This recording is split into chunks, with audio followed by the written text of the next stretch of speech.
gagawing puto balanghoy. At para mabalance ang lasa, kailangan natin ng cheese. Napisilong na ang pagkamis-hamis mga itong buko na ito. And here we go sa next chapter mga madibadapadi sa pag-assemble. Syempre of course, we need bagul. Dito nga sa Bicol namin, ang tawag namin dyan is bagul. In Manila term, it's bao. Nasa first layer ang giniling na kamuteng kahoy. Next layer mga bariwada pa din ang ating buko ubi flavor. And for your information, huwag mo akong i-bash dyan kasi first time ko lang gumawa nito. Nanood lang ako sa YouTube University ng step-by-step process. Ito na ang actual performance ni Madebo. Linaw na lang inda ko sa nabaga kung ano kainang kahinatnan. Sunod ko naman nilagay dyan ang cheese. And the last layer mga bariwada pa di ang giniling na kamuteng kahoy. At dapat pala hindi siya dinidiinan ng kutsara. O taano pa man na hiling ko baga una salang na iniyo duman sa lutuan. At dito nga natin ma-apply ang practice makes perfect. Second chapter mga madiwada pa di nagpakulo na ako dyan ng mainit na tubig. Dahil dito ko siya lalagay yung bao ng nyog. At orasan bawi mga madiwada pa di mga 5 minutes or depende doon sa laki ng iyong puto. And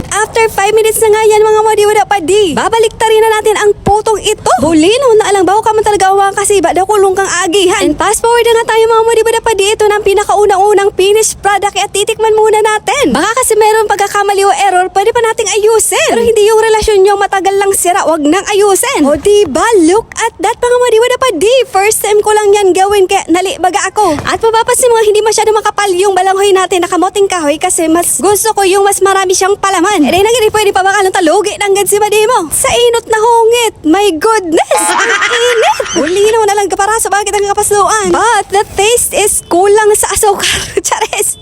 Kulang sa sweetness. At ito na nga ang pangalawang salang natin mga madibada pa dililagyan ko na ng asukal yung ating palaman. Yung kamuting kahoy kasi mismo wala siyang lasa as in matabang. Ang magsisilbing sweetness niya is yung palaman. This is it mga madibada pa di. Ito na ang ating finished product na puto balanghoy ubi flavor. Naakala ko sa una mahirap siyang gawin. Pero mahirap pala talaga. Bulinaw na lang. Hindi na ako magtataka kung bakit pricey na rin ang presyo ay niyo. Ang proseso kasi ng paggawa niya talaga naman mauubusan ka ng pasensya, charis. At makikita mo naman na sobra charis. Over na lang nga ni. Over sa palaman ng ating puto balanghoy. Again and again. First time ko lang itong gawin kaya I'm so proud of myself kasi meron na naman akong new skills na tatagpuan sa aking sarili. Kaya kung ikaw madipad may pigtatago ka dyan na ability, talent sa imong buhay. Palawa sana ang takong paparatagoon mo yan. Malalapa lamang an. At kung tatanungin mo ang lasa mga madiwada pa di talaga naman. Hindi ako mapapahiya sa recipe na ito. Ang sarap niya talaga. Maganda nga pala ito gawin itong puto